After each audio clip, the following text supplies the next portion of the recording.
नमस्कार, आप सुन रहे हैं पिक मी मानवा। सब कुछ शुरू होता है ईयर 2035 में, जहां आर्टिफिशियल इंटेलिजेंस ऑलरेडी पूरी दुनिया पे कब्जा कर चुकी है। इस टेक्नोलॉजी ने लोगों की लाइफ काफी कन्वीनियंट बना दी, लेकिन साथ ही लेबर कॉस्ट भी बहुत ज्यादा कम हो गई। इसी वजह से बहुत सी फैक्ट्रीज पूरी तरह ऑटोमेटेड हो जाती है, जहां रोबोट्स और ड्रोन सारा काम कर रहे होते हैं। इस आर्टिफिशियल इंटेलिजेंस के पीछे एक बड़ी कंपनी होती है, set on box parts group, एक टेक जायंट।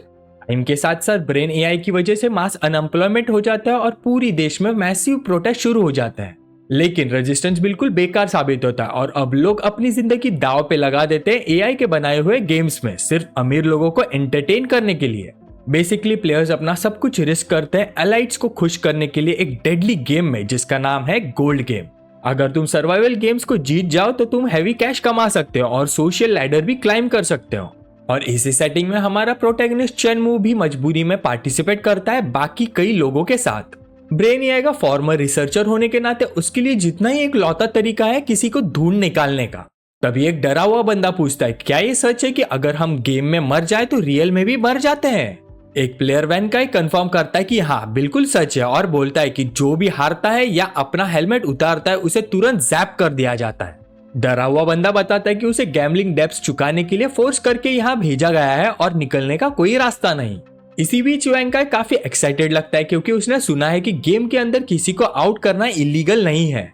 और एक स्मॉक स्माइल के साथ वैंकाई सबको बोलता है कि ज्यादा जल्दी वाइप आउट मत होना, क्योंकि वो थोड़ा मजा लेना चाहता है। हमारा प्रोटैगनिस्ट बस सब देख रहा होता है और सोचता है कि ऐसे पागल लोग हर जगह मिल जाते हैं। थोड़ी देर बाद एक जायंट स्क्रीन सब प्लेयर्स को गोल्ड गेम में वेलकम करता है। फिर सबको इंस्ट्रक्शंस मिलती है कि लाइट के प्लेटफॉर्म्स का यूज करके गेम इंस्टेंस में एंटर करो। जैसे ही वो लोग पहुंचते हैं, ग्रुप खुद को एक बिल्कुल खाली हॉल में पाता है और चेनमू सोचता है कि आगे क्या होने वाला है। फिर अचानक रूम के बीच में एक अजीब सी जियोमेट्रिक शेप मटेरियलाइज होने लगती है। धीरे धीरे वो शेप एक बहुत ही आई कैचिंग और एक आई कैंडी फीमेल सिलोवाइट में बदल जाती है। बनी के कॉस्ट्यूम में एक लड़की खुद को गेम की रेफरी इंट्रोड्यूस करती है और कहती कि वो रूल्स एक्सप्लेन करेगी। हवा में फ्लोट करते हुए वो बोलती है कि क्योंकि ये बिगिनर स्टेज है, रूल्स काफी सिंपल है। वो रिवील करती है कि सिर्फ 3 लोग ही जिंदा बच सकते हैं और स्टेज बॉस बिल्कुल इनविंसिबल है। फिर उसके चेहरे पे मुस्कान के साथ ऐसा लगता है जैसे वो प्लेयर्स के डिस्पेयर का मजा ले रही हो। उनकी सिचुएशन देखते हुए रेफरी सार्कास्टिकली पूछती कि क्या रूल सिंपल और सीधे नहीं है। इतना कहकर वो बनी गर्ल डेथ गेम के पार्टिसिपेंट से पास मूव करने लगती है। एक अजीब डिटेल यह होती कि उसके हाई हील के टिप पर एक बहुत ही शार्प स्पाइक लगा होता है। आखिर में वो सबको बताती कि रूल्स एक्सप्लेनेशन इतना ही और फन गेम विश करती है और ग्रुप के सामने से गायब होने लगती है। पर पूरा डिसअपीयर होने से पहले रेफरी बोलती है कि उसे उम्मीद है वो उनसे दोबारा मिलेगी और एक मलेशियस हंसी छोड़ती है। उसके तुरंत बाद वैंकाई कंफ्यूज हो जाता है और गुस्से में पूछता है कि क्या किसी को समझ आया कि उसका मतलब क्या था। बाकी प्लेयर्स भी इन्फो प्रोसेस करते हैं और रियलाइज करते हैं कि गेम खत्म होने के लिए उनमें से 7 लोग का एलिमिनेट होना जरूरी है। हमारा एमसी चुपचाप रहता है, बस ऑब्जर्व करता हुआ, और सोचता है कि ये पॉसिबल कैसे होगा। पर अचानक रूम के बीच में एक जायंट डिजिटल क्रिएचर फॉर्म होने लगता है जिससे सब डर जाते हैं। वो मॉन्स्टर एक स्नेक जैसा दिखता है, जोर जोर से रोर करता है और सब लोग पैनिक में अपनी जान बचाने के लिए भागने लगते हैं। एक पार्टिसिपेंट चिल्लाता है कि सब लोग जितना तेज हो सके भागो, वरना क्रिएचर पकड़ लेगा उनको। उस बीस्ट की पूंछ जो डिजिटल ब्लॉक से बनी होती है, जमीन पर स्लीटर करती हुई सीधा प्लेयर्स की तरफ बढ़ने लगती है। एक बंदा पैनिक में बोलता है, इसे ना तो डॉज किया जा सकता है और ना ही जीता जा सकता है और बस वाइप आउट होने का वेट ही कर सकते हैं। सिचुएशन देखकर एक स्मार्ट प्लेयर चिल्लाता है कि सब लोग अरीना में अलग अलग फैल जाओ। तब चेनमू सोचता है कि क्या उन्हें सच में गेम पास करने के लिए 7 लोगों को आउट होने का वेट करना पड़ेगा। उसके बाद सारे प्लेयर्स अलग अलग डायरेक्शन में भाग जाते हैं ताकि सरपंच कंफ्यूज हो जाए। डिजिटल स्नेक अपना फोकस चेनमू पर कर लेता है जो अरीना की एक वॉल की तरफ भागता है। वॉल का सपोर्ट लेकर वो उसके साथ साथ दौड़ता है और मॉन्स्टर के अटैक से बच निकलता है। बिल्कुल लास्ट सेकंड पर वो साइड में लीप लगाता है और स्नेक के स्ट्राइक को डॉज कर लेता है जो जोर से वॉल पर जाकर टकराता है। हमारा प्रोटैगनिस्ट बड़ी ही मुश्किल से बचता है और अरीना के एक पिलर के पीछे जा छुपता है। वहां से वो नोटिस करता है कि बीस्ट की टेल और लंबी हो चुकी है और वो सिर्फ 90 डिग्री एंगल पर ही टर्न कर सकता है। उस मोमेंट पर चेनमू को रियलाइज होता है कि गेम का theme classic video game snake का है। अगर स्नेक सिर्फ 90 डिग्रीज पर ही मुड़ सकता है तो वो 45 डिग्रीज पर रहकर खुद को सेफ रख सकता है। इस स्ट्रेटेजी के साथ भी ये बस थोड़ा टाइम खरीदने का तरीका है अभी के लिए सरवाइव करने का। तभी डिजिटल स्नेक अपना टारगेट चेंज करता है और वैंगची के पीछे लग जाता है। वो पैनिक हो जाता है और गाली देते हुए बोलता है कि ये इनविंसिबल वाली बात एक मजाक है क्या। बिल्कुल डेस्परेट हो गया वेंग ची पूरी ताकत से स्प्रिंट करता है क्योंकि उसके लिए इस जगह मरने का किसी भी हाल में ऑप्शन ही नहीं है। उसका दिल जोर जोर से धड़क रहा होता है। वो जाइंट क्रीचर से बचने का कोई तरीका सोचने की कोशिश करता है लेकिन कुछ भी काम नहीं आता। और फिर सरपंच सीधा उस डरे हुए प्लेयर की तरफ चार्ज करता है। वो अपने पैरों से ब्रेक लगाने और डायरेक्शन चेंज करने की कोशिश करता है लेकिन निकलने के लिए अब बहुत लेट हो चुका होता है। क्रिएचर उसे पूरी ताकत से टक्कर मारता है और वो बिना कोई डिफेंस के सीधा जमीन पर जा गिरता है। भागते हुए वैंकाई सोचता है कि उसे कोई प्लान बनाना ही होगा वरना अगला नंबर उसका ही होगा। इसी डेस्पिरेशन के मोमेंट में उसकी नजर हमारे एमसी पर पड़ जाती है जो शांति से एक पिलर के पीछे छुपा होता है। उसके दिमाग में एक इविल प्लान आते ही वो डिसाइड करता है कि चेनमू उसकी सर्वाइवल के लिए परफेक्ट सेक्रीफाइस होगा। और फिर वो साइको डायरेक्शन बदलकर सीधा हमारे हीरो की तरफ दौड़ पड़ता है। स्नेक बिल्कुल उसके पीछे ही होता है। इसी बीच हमारा प्रोटैगनिस्ट सोचता है कि ब्रेन एआई इतनी सिंपल मिशन कभी नहीं बनाएगा और असली की सेकेंड रूल में ही छुपी हुई है। उसे याद आता है कि रेफरी ने कहा था स्नेक इनविंसिबल है लेकिन ये कभी नहीं बोला कि उसे डिफीट नहीं किया जा सकता। वहीं से उसे समझ आता है कि मॉन्स्टर का हेड उसके अपने बॉडी से टकरा जाए तो वो गेम की तरह ही आउट हो सकता है। सिर्फ अपनी मौत का वेट करते करते वो थक चुका होता है। वो डिसाइड करता है कि अब अपना प्लान एग्जीक्यूट करेगा और फाइट के लिए रेडी हो जाता है। पर बिल्कुल उसी मोमेंट पर प्लेयर वैंकाई पीछे से आकर हमारे प्रोटैगनिस्ट को पकड़ने की कोशिश करता है। चेनमू पूरी तरह से ऑफ गार्ड पकड़ा जाता है और सोचता है ये कौन सा साइको है जो उसे पकड़ के खड़ा है। वैंकाई उसे जोर से जकड़ लेता है और बोलता है कि शांति से मर जाओ क्योंकि वो उसे मॉन्स्टर के अगेंस्ट शील्ड की तरह यूज करेगा। उसके तुरंत बाद बिना जरा सी भी दया के वो चेनमू को पूरी ताकत से जाइंट सर्पेंट की तरफ फेंक देता है। क्रिएचर अपना डिजिटल मुंह खोल लेता है और हमारे हीरो को निगलने के लिए रेडी हो जाता है जो सीधा उसकी तरफ उड़ रहा होता है अपनी मौत को आंखों के सामने देखते हुए। चेनमू सोचता है कि क्या वो सच में इतनी पैथेटिक तरीके से मरने वाला है। पर अचानक उसके दिमाग में उसकी छोटी बहन की याद चमक जाती है जो उसे उसके गोल की याद दिलाती है। वो सोचता है जैसे उसकी पूरी जिंदगी आंखों के सामने घूम रही हो जब उसे अपनी बहन की याद आती है। लड़की जिन उसे प्रॉमिस करती कि वो उसका ख्याल रखेगी और उसे अफसोस होता है कि वो अपने वादे निभा नहीं पाया।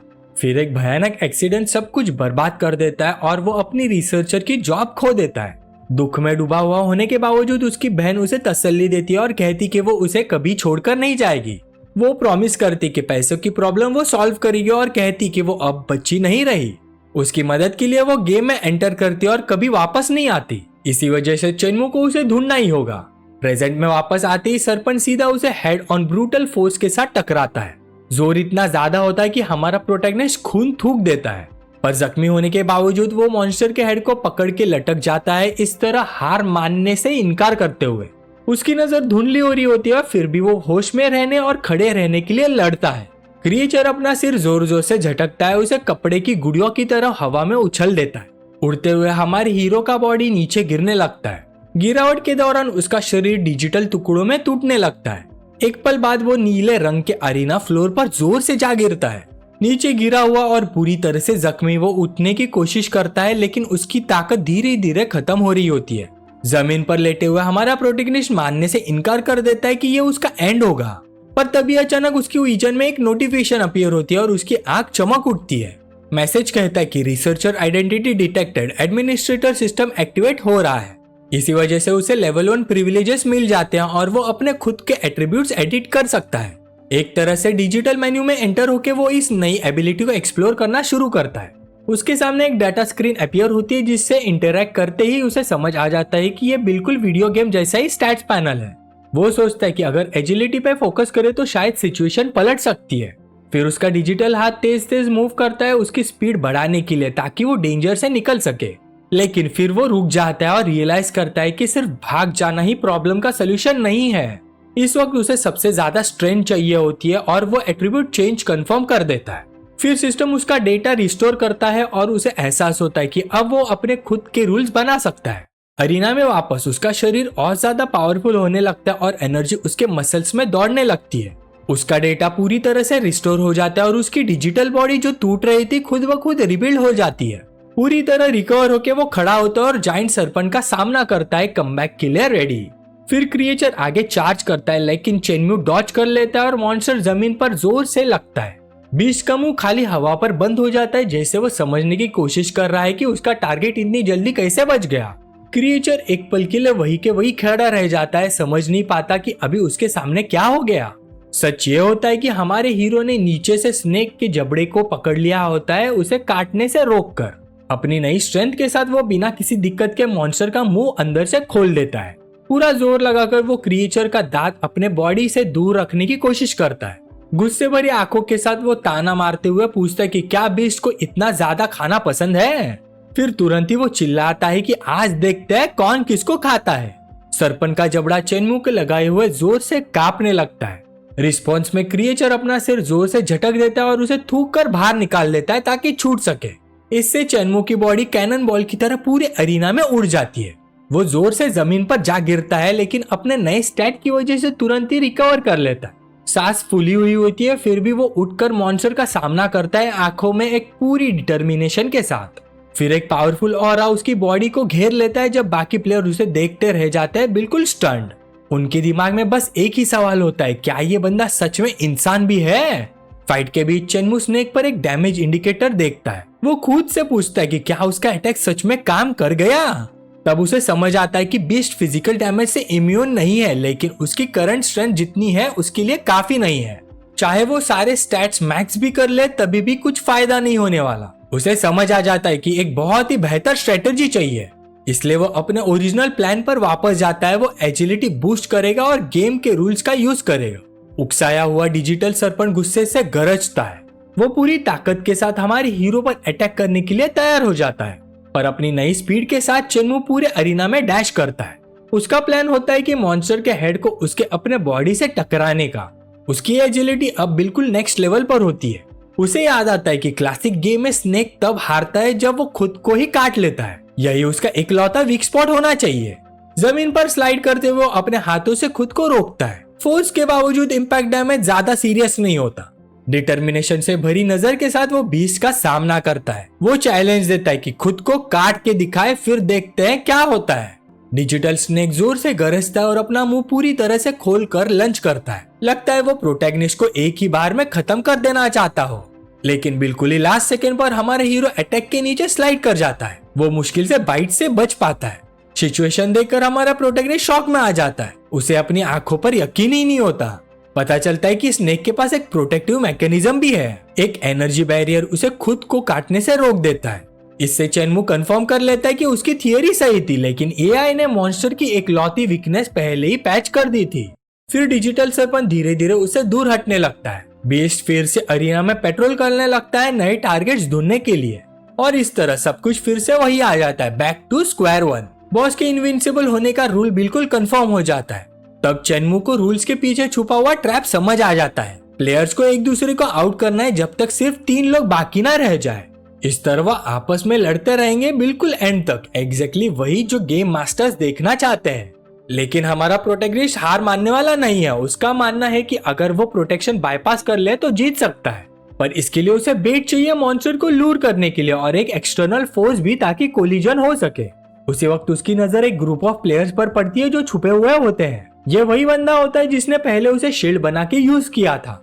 फिर एक स्मर्क स्माइल के साथ चेनमू अपना हुड पहन लेता है। उसके दिमाग में आता है कि शायद उसे आखिरकार वो मदद मिल गई जो उसे चाहिए थी। दूसरी तरफ ग्रुप नोटिस करता है कि वो गायब हो चुका है। लीडर सबको अलर्ट रहने और आसपास देखते रहने को कहता है। वो बोलता है कि छुपे रहो और टाइम पास होने दो। रूल्स के हिसाब से गेम 3 सर्वाइवर्स के साथ खत्म होता है। उसके गूंस इस डरपोक प्लान से एग्री कर लेते हैं। उन्हें लगता है शायद हमारा हीरो बॉस को अकेला ही निकाल दे, पर अचानक उनके पीछे से एक आवाज आती है। चेनमू पूछता है कि क्या तुम लोग सच में कुछ किए बिना जीतना चाहते हो। नीली ऑरा में लिपटा हुआ हमारा प्रोटैगनिस्ट शैडो से बाहर निकलता है। वो पूछता है क्या तुम्हें लगा मैं एग्जिस्ट ही नहीं करता। ये सुनते ही प्लेयर्स का ग्रुप हिला हुआ सा घूम जाता है। उन्हें बिल्कुल आइडिया नहीं होती कि वो इतनी तेज वहां कैसे पहुंच गया, पर रिएक्ट करने से पहले ही चेनमू अटैक कर देता है। वो लीडर की गर्दन को सुपर ह्यूमन स्ट्रेंथ से पकड़ लेता है। फिर हमारा हीरो से वार्निंग देता है कि हिलना भी मत, क्योंकि अगर हाथ फिसला तो तेरा गेम यही खत्म। लीडर पैनिक में आ जाता है और बात बनाने लगता है। वो कहता है कि इस सिचुएशन में सबको मिलकर सरवाइव करना चाहिए, लेकिन चेनमू शांत आवाज में बोलता है कि वो पहले उसे आउट कर सकता है, फिर बाकी लोगों के साथ टीम अप करके फाइनल 3 बना लेगा। अपने बॉस को डेंजर में देखकर गुंज भड़क उठते हैं। वो चेनमू पर चिल्लाते हैं कि उसे तुरंत छोड़ दो, पर बिना पीछे देखे चेनमू उनमें से एक बंदे को उठाकर दूर फेंक देता है। वो बंदा जोर से वॉल से टकराता है और बेहोश हो जाता है। गुस्से में तीसरा बंदा चेनमू को गाली देने लगता है, लेकिन अंदर से उसे पता होता है कि ऐसी ताकत के सामने उसका कोई चांस नहीं।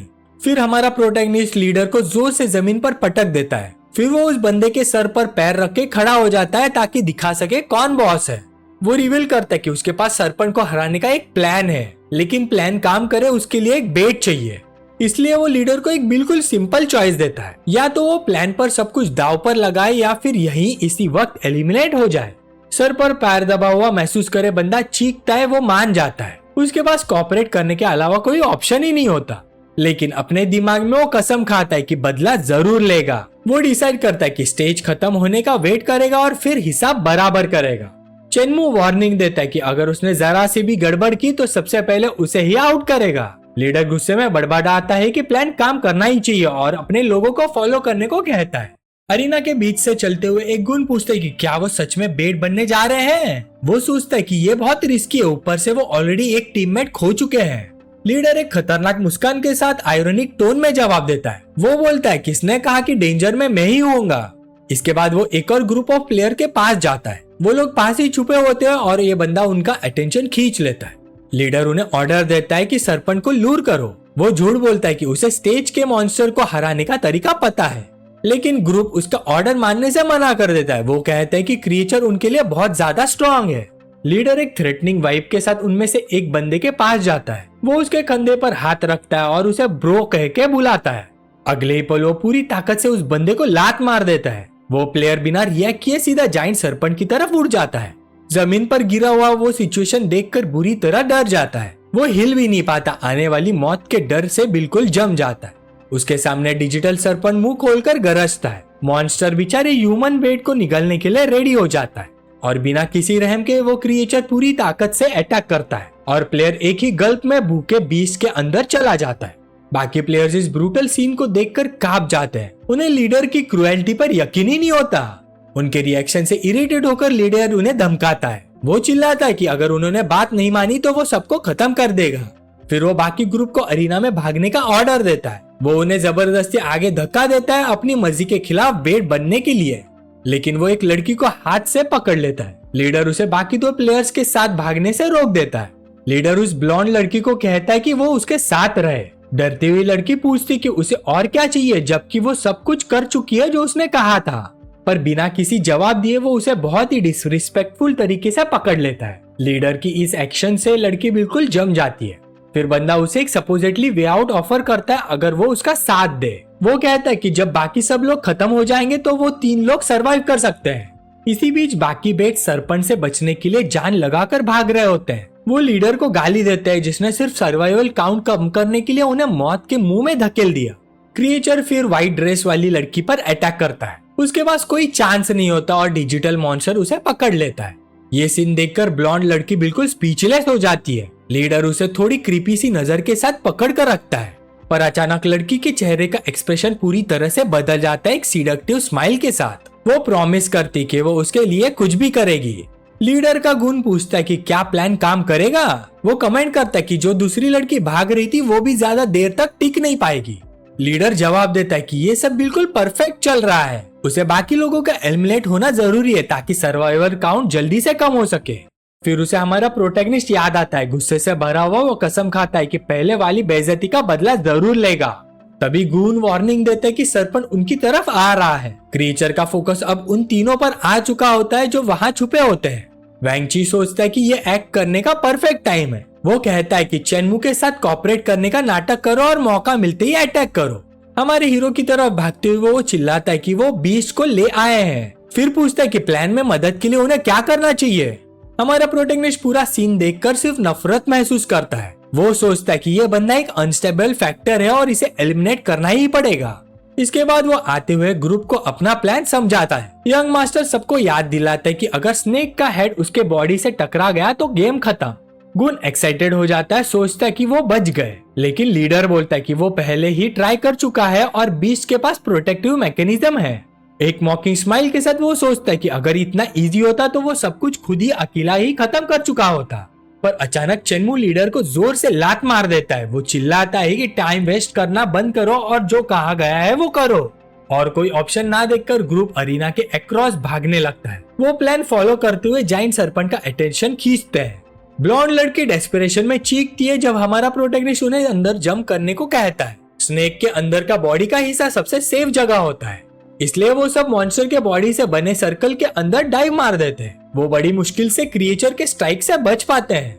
इसी के साथ सरपंच का हेड मुड़कर हमारे प्रोटैगनिस्ट पर अटैक करने लगता है। इसी बीच हमारा हीरो उसे आते हुए चुपचाप देख रहा होता है।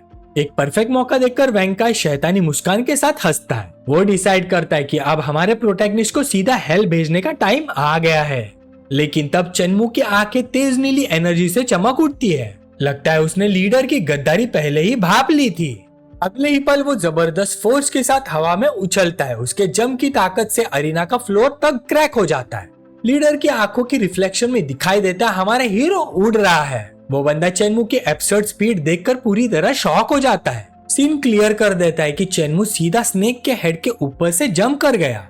वेंकाई अपनी आंखों पर यकीन ही नहीं कर पाता कि कैसे सरपंच उसके सामने आ गया। अचानक लीडर की बॉडी एक पल के लिए सफेद चमकती है। मिड एयर में सरपंच ने उसे हिट कर लिया होता है। वो दर्द से चीखता है जब उसके कंधे से खून उछलता है। उसे प्रोटैगनिस्ट के जंप के लिए स्टेपिंग स्टोन बना दिया गया होता है। इसी वजह से सरपंच का हेड सीधा लीडर के बॉडी से टकरा जाता है। इस टक्कर से डिजिटल मॉन्स्टर के हेड और टेल के बीच कोलिजन हो जाता है। इम्पैक्ट के साथ ही मॉन्स्टर का प्रोटेक्टिव बैरियर हजारों डिजिटल टुकड़ों में टूट जाता है। फिर सरपंच का हेड डेटा के ब्लास्ट में ही फट जाता है और इसके साथ ही बैटल हमेशा के लिए खत्म हो जाता है। जमीन पर गिरा हुआ वेंकाई दर्द से चीख रहा होता है। गुस्से से भरा हुआ वो कसम खाता है कि वो ये सब याद रखेगा और ये सब यही खत्म नहीं हुआ। तभी एक नोटिफिकेशन आता है जो प्लेयर्स को बॉस को इंजर करने और एक सीक्रेट अचीवमेंट अनलॉक करने पर बधाई देता है। हमारा प्रोटैगनिस्ट कंफ्यूज हो जाता है क्योंकि उसे लगा था फाइनल ब्लो ने स्नेक को पूरी तरह खत्म कर दिया था। अचानक बनी रेफरी फिर से अरीना में अपीयर होती है और सर्वाइवर्स के लिए तालियां बजाती है। वो सबको डंजन क्लियर करने पर कॉन्ग्रेचुलेट करती है और कहती कि उन्हें रिवॉर्ड्स मिलेंगे। वो ये भी रिवील करती कि एमवीपी को एक स्पेशल बोनस के तौर पर प्राइज रिवॉर्ड ड्रॉ करने का एक्स्ट्रा चांस भी मिलेगा। इसके बाद वो बताती कि सब अपने स्टैट्स चेक कर सकते हैं और बाकी डिटेल्स बाद में सॉर्ट आउट हो जाएंगी। तभी गून नोटिस करता है कि उसके बॉस का हाथ डिजिटल डाटा में डिसॉल्व हो रहा है। वेंकाई सेलिब्रेट करता है कि वो लेवल अप हो गया है और अब वो अपना स्टैट पैनल समन कर सकता है। सेटिस्फाइड होकर उसे रियलाइज होता है कि लेवल अप के साथ ही उसकी बॉडी रिस्टोर और हील हो गई है। फिर रेफरी अनाउंस करती कि वो एक सीक्रेट मिशन ओपन करने के लिए वोट कर सकते हैं जो एक नया चैलेंज होगा। उसके तुरंत बाद बनी गर्ल क्यूरियस लुक के साथ हमारे प्रोटैगनिस्ट के पास आती है। वो एक्सप्लेन करती कि अगर वो सीक्रेट मिशन कंप्लीट कर लेते हैं तो सभी सर्वाइवर्स को एक स्किल मिलेगी। इसलिए वो वार्निंग देती कि जिंदगी में एक ही बार मिलने वाला मौका है और प्लेयर्स को इस अपॉर्चुनिटी को ग्रैब करना चाहिए। फिर डिसीजन लेने के लिए 1 मिनट का काउंटडाउन स्टार्ट हो जाता है। वेंकाई इस आइडिया से काफी एक्साइटेड हो जाता है। स्किल वाले प्लेयर्स बिल्कुल अलग ही लेवल के होते हैं, ये बात उसे पता होती है। पर हमारा प्रोटैगनिस्ट समझ जाता है कि सीक्रेट मिशन असल में एक ट्रैप है प्लेयर्स को लूर करने के लिए। उसे रियलाइज होता है कि सिस्टम चाहता है वो और ज्यादा डेंजरस स्टेजेस में जाए ताकि ज्यादा ट्रैफिक जनरेट हो। ये सब समझकर वो गेम के प्लान के खिलाफ जाने का डिसीजन लेता है और तुरंत सीक्रेट मिशन को रिफ्यूज कर देता है।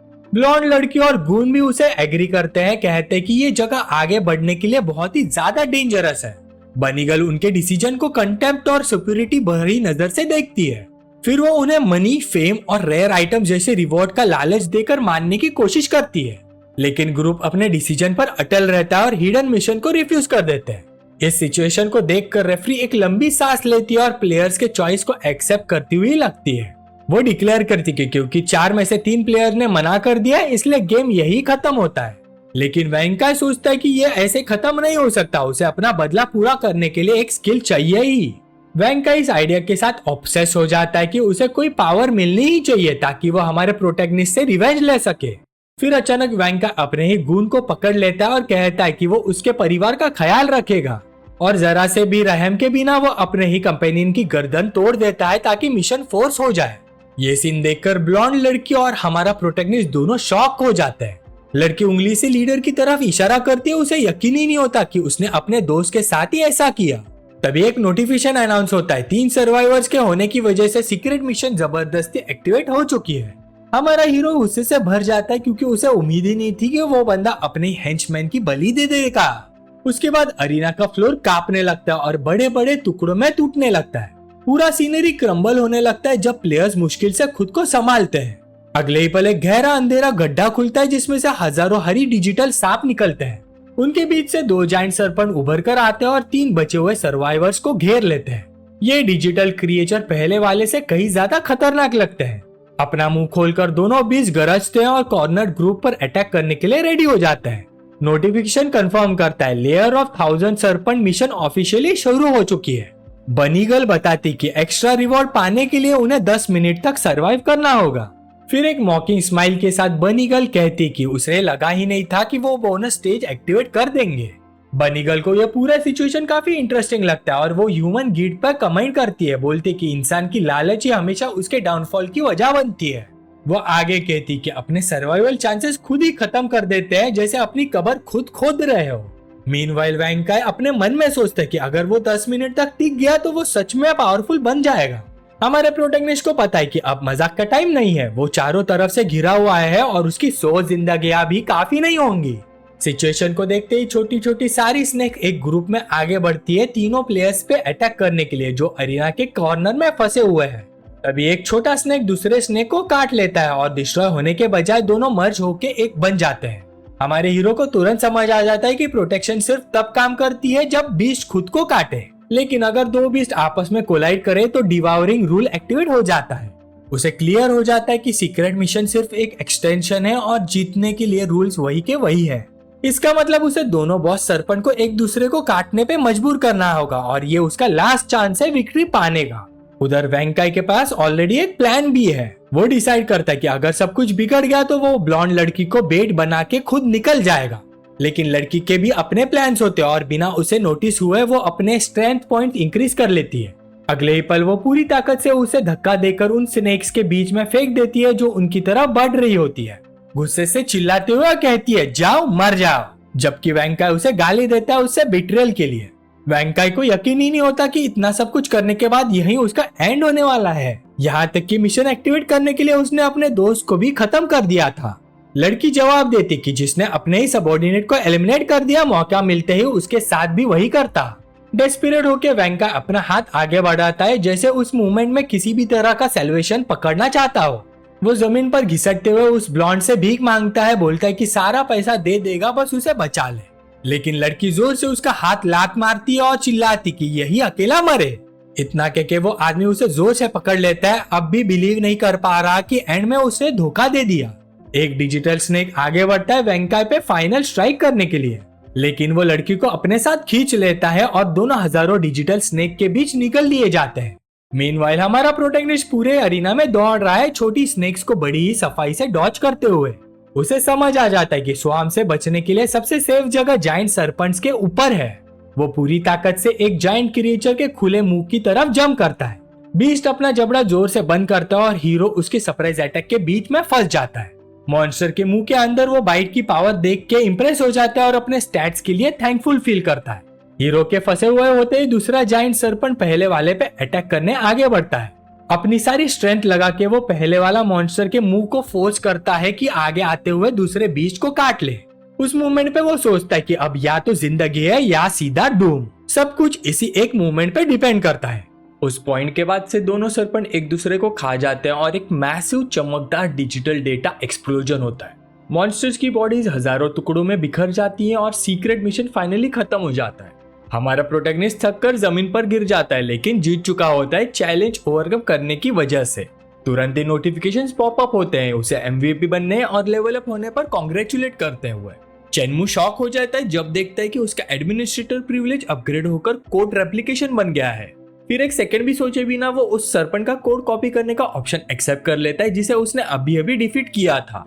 एक और नोटिफिकेशन कंफर्म करता है कि उसने वो कोड एक्वायर कर लिया है और अब जब वो चाहे उस मॉन्स्टर को समन कर सकता है।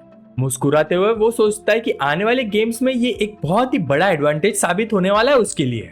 तभी अचानक वो बनी रेफरी अरीना में वापस अपीयर होती है और हमारे हीरो को जीत की बधाई देती है। वो कहती कि चेनमू अकेला है जो पास हुआ है और अब वो सिस्टम के लिए उसका डेटा कलेक्ट करेगी। फिर थोड़ी सी सेडक्टिव वाली वाइब के साथ वो प्रॉमिस करती है कि फ्यूचर में अच्छा परफॉर्म किया तो एक्स्ट्रा रिवॉर्ड्स भी मिलेंगे। हमारा प्रोटैगनिस्ट समझ जाता है कि ये प्लेयर्स को मॉनिटर करने और थ्रेट्स को एलिमिनेट करने का तरीका है। उसे याद आता है कि सिस्टम गर्ल्स असल में एआई अवतार्स होती है और उनके पास सिस्टम अथॉरिटी के फ्रेगमेंट्स भी होते हैं। यही से वो फिगर आउट करता है कि अगर वो इन गर्ल्स का शिकार करे तो प्रिविलेज चुरा कर और ज्यादा स्ट्रांग बन सकता है। जब वो कोई रिस्पॉन्स नहीं देता तो बनी गर्ल इरिटेट हो जाती है और पूछती कि क्या वो अचानक से ऑफलाइन तो नहीं चला गया। लेकिन उसकी बात को इग्नोर करते हुए हमारे प्रोटैगनिस्ट वही कॉपी की हुई सरपंच को समन कर देता है अटैक के लिए। अगले ही पल डिजिटल सरपंच उसके पीछे अपीयर होता है और बनी गर्ल को तुरंत खाने के लिए लपकता है। बिल्कुल डर के बहाने बनी गर्ल चिल्लाती है कि ये तो चीटिंग है क्योंकि ऐसा पॉसिबल ही नहीं होना चाहिए। लेकिन तब तक देर हो चुकी थी और सरपंच उसे पूरा निगल जाता है, पीछे कोई निशान तक नहीं छोड़ता। फिर एक नोटिफिकेशन आता है जो बताता है कि उसने सक्सेसफुली ब्रेन एआई के अथॉरिटी का 1% चुरा लिया है। मुस्कुराते हुए चेनमू सोचता है कि वो इन अवतार्स का शिकार करेगा लेकिन डिस्क्रीट रहना भी पड़ेगा ताकि पकड़ा ना जाए। और इसी के साथ वो फाइनली गेम से लॉगआउट करता है और उसका डिजिटल बॉडी धीरे धीरे डेटा में डिसॉल्व होने लगता है। रियल वर्ल्ड में वो अपने बेड पर उठता है, गेमिंग हेलमेट उतारने की कोशिश करता हुआ। वो इक्विपमेंट को पकड़कर हाफ रहा होता है, अभी भी प्रोसेस कर रहा होता है कि अंदर क्या क्या हुआ उसके साथ। बेड पर बैठकर वो सोचता है कि क्या वो सच में जिंदा वापस आ पाया है या नहीं। फिर उसे अपनी बहन की याद आती है और वो सोचता है क्या उसने भी सब कुछ ऐसा ही झेला होगा। फिर एक डिटरमिन लुक के साथ वो अपनी मुट्ठियां कस लेता है और कसम खाता है कि वो उसे ढूंढ कर रहेगा, चाहे जो भी कीमत चुकानी पड़े। तभी उसके फोन पर एक मैसेज आता है जो बताता है कि वो स्टेज पास कर चुका है और कुछ कैश जीता है। 2 लाख अपने बैंक अकाउंट में देखकर चेनमू मुस्कुरा देता है और सोचता है कि गेम में पैसे कमाना कितना आसान है। उसे समझ आ जाता है कि लोग इतनी आसानी से पैसे के लिए अपनी जान क्यों रिस्क पर लगा देते हैं। यही सोचकर वो अपनी बहन को कॉल करता है लेकिन नंबर आउट ऑफ सर्विस होता है। कॉल रिंग होती रहती है लेकिन दूसरी तरफ से कोई जवाब नहीं आता उसे। फिर फ्रस्ट्रेशन में वो बेड पर गिर जाता है और सोचता है कि उसकी बहन इस वक्त कहाँ हो सकती है। वही लेटे लेटे उसे याद आने लगता है कि कैसे सब कुछ इतना बुरा हो गया। उसे अफसोस होता है कि वो ब्रेन एआई के खिलाफ गया जिसकी वजह से उसके पुराने बॉस गुस्से में आ गए। फिर उन्होंने उसे फंसा दिया और सिर्फ जॉब ही नहीं गई बल्कि एक हैवी फाइन भी लगी उस पर। और इसी सिचुएशन ने उसकी बहन को मजबूर किया गेम में एंटर करने के लिए ताकि उसका डेब्ट चुका सके। गुस्से से भरा हुआ वो फोन को जोर से पकड़ लेता है, सब कुछ याद करते हुए। उसे याद आता है कि उसने थोड़े से पैसे उसके लिए छोड़ कर गई थी और उसके बाद कभी कांटेक्ट ही नहीं किया। अब उसके पास सिर्फ एक ही क्लू बचा है, वो अभी भी कहीं ना कहीं गेम के अंदर एक्टिव है और इसीलिए वो कसम खाता है कि वो उसे ढूंढ कर ही रहेगा और इस बार वो ही उसकी रक्षा करेगा। इसी बीच शहर के दूसरे हिस्से में नियॉन लाइट्स के साथ नाइट लाइफ फुल स्विंग में होती है। एक बार के अंदर कुछ लोग जाइंट स्क्रीन पर गोल्ड गेम का ब्रॉडकास्ट देख रहे होते हैं। उनमें से एक बंदा बोलता है कि न्यूबी काफी स्मार्ट था जो स्नेक की वीकनेस इतनी जल्दी समझ गया। जियान नाम का आदमी हंसकर कहता है कि उसे वो न्यूबी पसंद आ गया और उसे अपनी टीम में इनवाइट करने का सोच रहा है। लेकिन उसके पास बैठी एक मास्क वुमन बिल्कुल भी इम्प्रेस नहीं होती। फेइंग नाम की वो औरत सोचती कि इस जनरेशन के प्लेयर्स की ओवरऑल क्वालिटी काफी लो है। वो क्लियरली कह देती कि उस लेवल के प्लेयर्स उसके टीममेट्स बनने के लायक ही नहीं है। उसकी ये बात सुनकर टियानजियान जोर से हंस देता है और लगता है कि उसे उसके ओपिनियन से कोई फर्क ही नहीं पड़ता। वो उसे न्यूबी का नाइटमेयर बोलता है और कहता है कि अगर स्टैंडर्ड कम नहीं करेगी तो कभी किसी को रिक्रूट ही नहीं कर पाएगी। फेइंग का जवाब आता है कि मीडियोकर प्लेयर्स की टीम रखने से बेटर है कोई टीम ही ना हो और सीन वही के वही कट हो जाता है। अपने रूम में वापस आकर हमारे प्रोटैगनिस्ट का फोन रिंग करने लग जाता है जब वो शावर के बाद खुद को सुखा रहा होता है। चेनमू कॉल उठाता है और बिना इधर उधर की बात किए सीधा पूछता है कौन बोल रहा है। दूसरी तरफ से एक मिस्टीरियस आवाज आती है मैं ही हूँ और हमारा हीरो आवाज पहचान कर शॉक हो जाता है। कॉलर उसे बताता है कि उसके पास उस इंसान के बारे में खबर है जिसे वो ढूंढ रहा था और ये न्यूज उसे हिलाकर रख देती है। हमारा प्रोटैगनिस्ट भरोसा नहीं कर पाता और कहता है कि जो भी बोला है उसे दोबारा रिपीट करे। इन्फॉर्मेंट कहती है कि 3 दिन पहले वो MVP रैंकिंग में अपीयर हुई थी और ये इन्फॉर्मेशन 50,000 की है। एक पल भी सोचे बिना चेनमू पैसे ट्रांसफर कर देता है और उस गेम और जोन की डिटेल्स मिल जाती है जहां उसे देखा गया था। नई इन्फॉर्मेशन के साथ वो डिसाइड करता है कि अब उसे जोन 39 जाना ही होगा और अपनी किस्मत आजमानी होगी।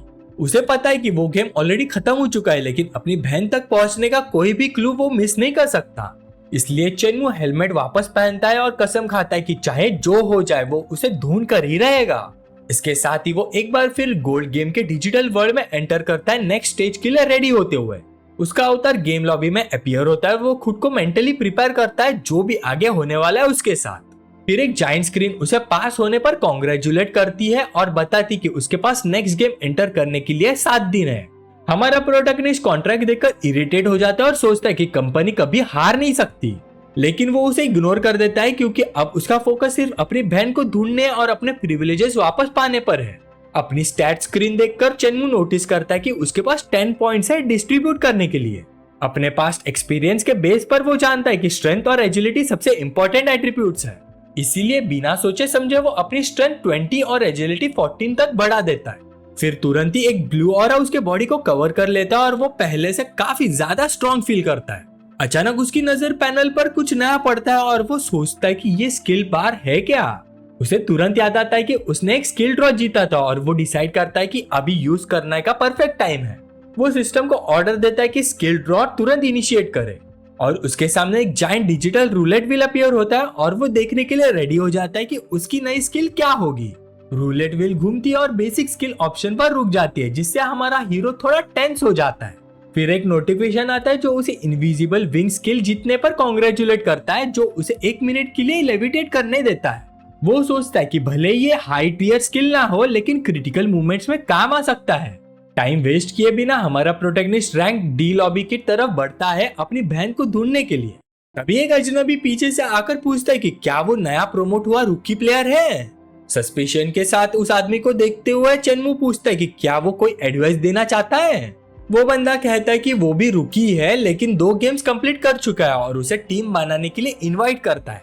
मुस्कुराते हुए वो एश्योर करता है कि टारगेट एक रैंक डी इंस्टेंस है और ज्यादा डेंजरस नहीं होगा, लेकिन चेनमू ऑफर रिफ्यूज कर देता है और बताते कि वो रैंक डी इंस्टेंस अकेला ही कंप्लीट करना चाहता है। ये सुनकर वो आदमी शॉक हो जाता है और वो उसे रोकने की कोशिश करता है।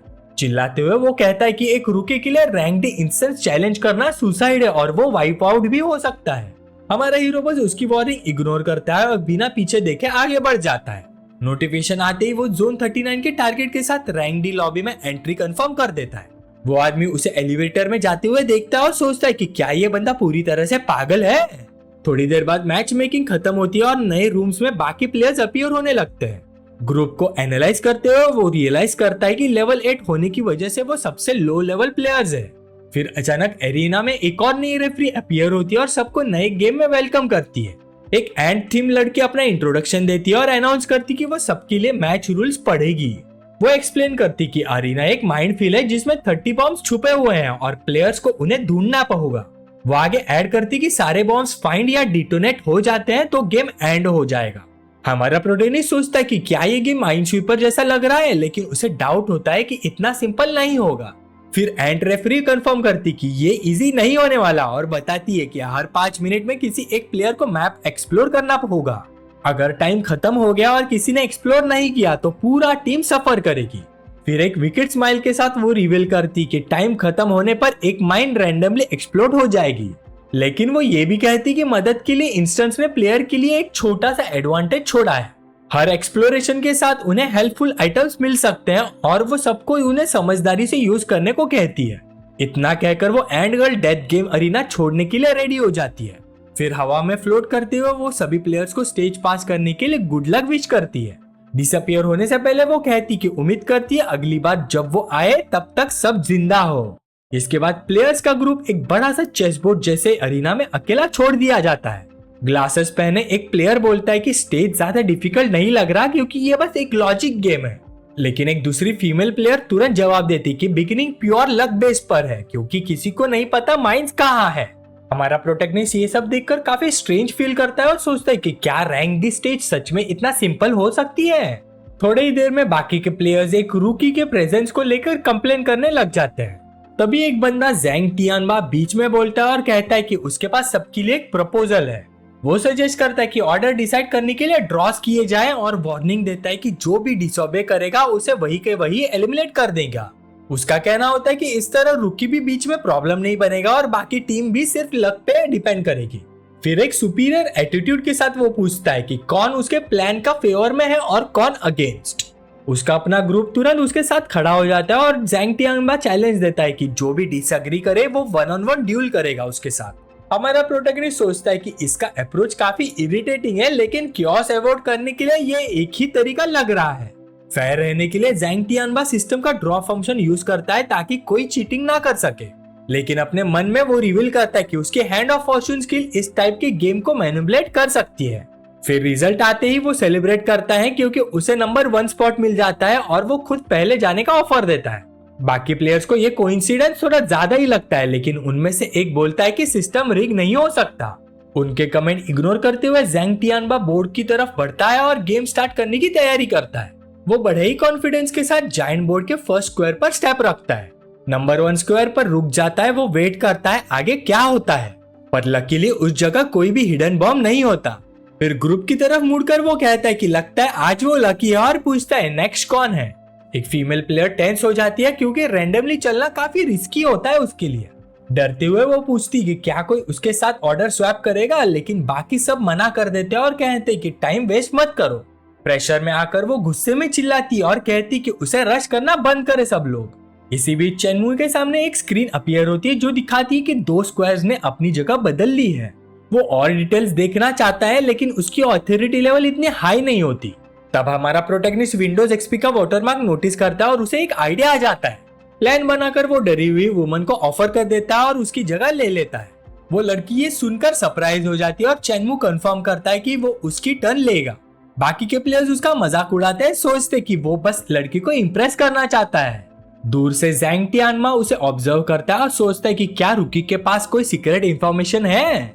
चेनमू समझ जाता है कि ये गेम विंडो एक्सपी माइनस्वीपर का वर्जन है वाटरमैक की वजह से। फिर मुस्कुराते हुए हमारा प्रोटैगनिस्ट सोचता है कि इतना जान लेना काफी है क्योंकि उसे ये गेम बहुत ही अच्छे से आता है। फिर एक याद उभर कर आती है, उसे अपने बहन के साथ डिनर बनाने की बेट याद आती है। उसकी बहन कंप्लेन करती कि वो हमेशा माइनस्वीपर में जीत जाता है और ये अनफेयर है। चेनमू उसे बताता है कि एक्सपी वर्जन में फर्स्ट क्लिक हमेशा सेफ होता है और उसे पहले स्टार्ट करने देता है। खुश होकर बहन उसे हक करती है और बेट फाइनल हो जाती है। प्रेजेंट में वापस आकर चेनमू खुद से कसम खाता है कि वो अपनी बहन को हर हाल में ढूंढ कर रहेगा। वो समझ जाता है कि स्क्वायर इसलिए शिफ्ट हुआ है क्योंकि first step protection rule activate हो गया था। इसका मतलब यह है कि स्क्वायर 1 एक्चुअली बॉम्ब है और उसके अराउंड वाले स्क्वायर सेफ है। चेनमू सोचता है कि ज़ैंग टियानबा ने पहले ही इंफॉर्मेशन खरीद रखी होगी, इसलिए उसने फर्स्ट स्टेप वहां रखा। बाकी प्लेयर्स उसका मजाक उड़ाने लगते हैं और जिस वुमन की उसने हेल्प की थी वो भी जल्दी से साइड हो जाती है। टाइम कम होने के बावजूद चेनमू बस कामली और कॉन्फिडेंटली स्माइल करता रहता है और लास्ट सेकेंड पर वो शांति से वर्चुअल बोर्ड के एक स्क्वायर को टच करता है। जैसे ही वो उस स्क्वायर पर स्टेप करता है, ऊपर से एक शैडो एंटिटी सबको ऑब्जर्व करती रहती है। चेनमू के सामने फ्लोर पर नंबर 1 अपीयर होता है जो कंफर्म करता है कि उसका मूव सक्सेसफुल था। ये देख के ज़ैंग टियानबा शॉक हो जाता है और उसके आसपास के कई स्क्वायर सेफ रिवील हो जाते हैं। धीरे धीरे और नंबर्स बोर्ड पर अपीयर होते हैं जो बॉम्ब फ्री एरिया को शो करते हैं। इसके साथ ही हमारा प्रोटैगनिस्ट को रिवॉर्ड में काफी हेल्प पोशंस मिलते हैं। जिस वुमन ने उसके साथ प्लेस स्वैप किया था वो रिग्रेट करती है क्योंकि ये आइटम्स असल में उसके होने चाहिए थे। तभी ज़ैंग टियानबा आगे आकर रुकी को कॉम्प्लीमेंट करता है और कहता है कि वो काफी कैपेबल है। हमारा हीरो सोचता है कि अगर वो माइनस्वीपर के रूल फॉलो करे तो वो चैलेंज जीत सकता है, लेकिन उसे डाउट होता है कि रैंक डी होने की वजह से यहाँ कुछ सीक्रेट रूल्स भी होंगे, इसलिए वो केयरफुल रहना होगा। वो ये भी समझ जाता है कि ज़ैंग टियानबा ने भी इंफॉर्मेशन खरीदी होगी। फिर एक फेक स्माइल के साथ ज़ैंग टियानबा उसे कॉन्ग्रेचुलेट करता है और कहता है कि उसमें काफी पोटेंशियल है, पर अपने मन में वो सोचता है कि रुकी के पास भी इनसाइड इंफॉर्मेशन है और वो रिग्रेट करता है कि उसने वैल्यूएबल आइटम्स पहले क्यों नहीं ले लिए। गुस्से में वो बाकी प्लेयर्स पर चिढ़ता है और उन्हें जल्दी करने को कहता है। उसके दिमाग में प्लान होता है कि बाद में हीरो को एलिमिनेट करके उसकी सारे पोशन चुरा लेगा।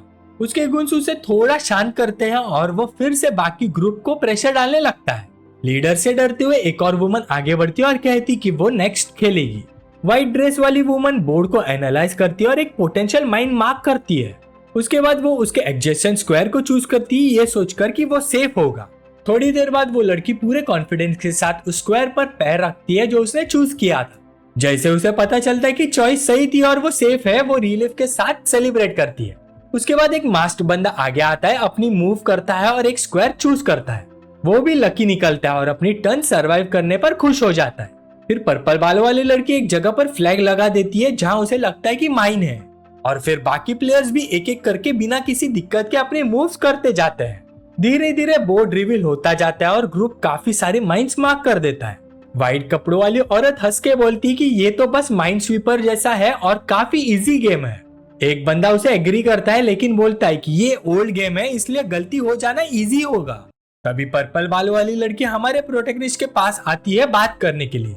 वो कहती है कि उसने ऑलरेडी समझ लिया था कि ज़ैंग टियानबा ने ड्रॉ के टाइम उसकी स्किल यूज करके चीटिंग की थी। हमारा हीरो बस सीरियस और फोकस एक्सप्रेशन के साथ उसकी बात सुनता रहता है।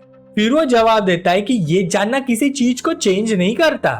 वो कहता है कि बंदा बस रूल के लूपहोल का फायदा उठा रहा था बस। लड़की भी इस बात पर एग्री करती है लेकिन बोलती कि उसका फेक एटीट्यूड बहुत ही इरिटेटिंग है। फिर पर्पल हेड लड़की अपना इंट्रोडक्शन देती है और बताती कि वो स्ट्रीमर शिया शुई है और फिर अलायंस प्रपोज करती है। हमारा प्रोटैगनिस्ट को डाउट होता है और उसे याद दिलाता है कि ये गेम लाइफ और डेथ का है।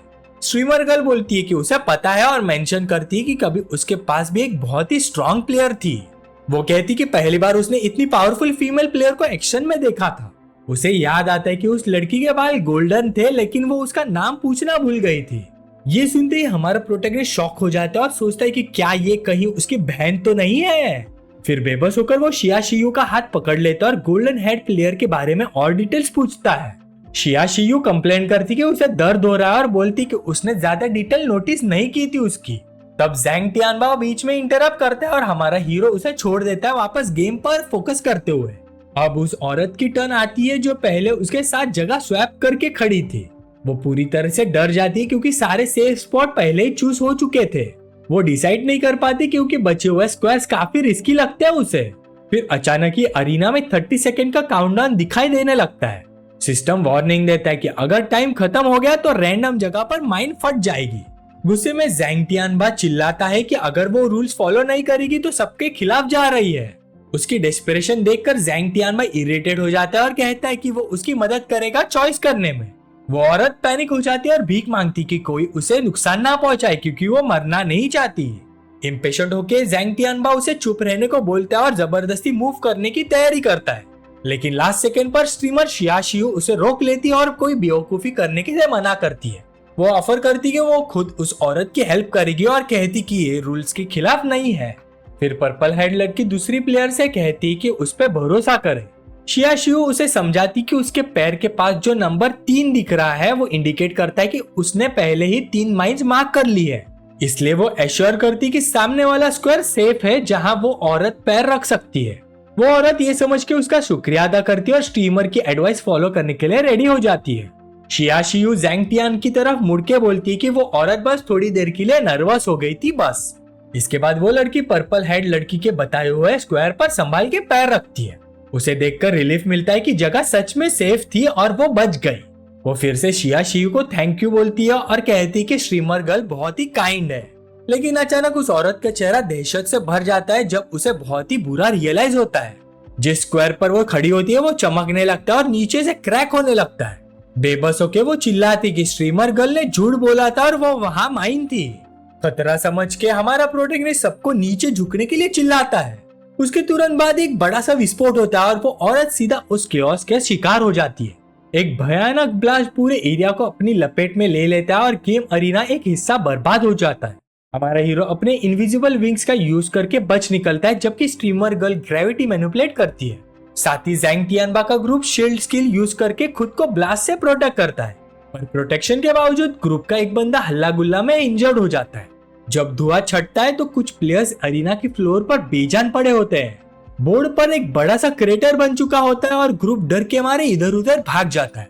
शिया शियू सोचती कि वो माइंस कहां से अचानक आ गई और पहली वाली औरत ने वो लगाई थी। हमारा प्रोटैगनिस्ट बोलता है कि ऐसा नहीं है और कहता है कि वहां कुछ अनएक्सपेक्टेड हुआ होगा।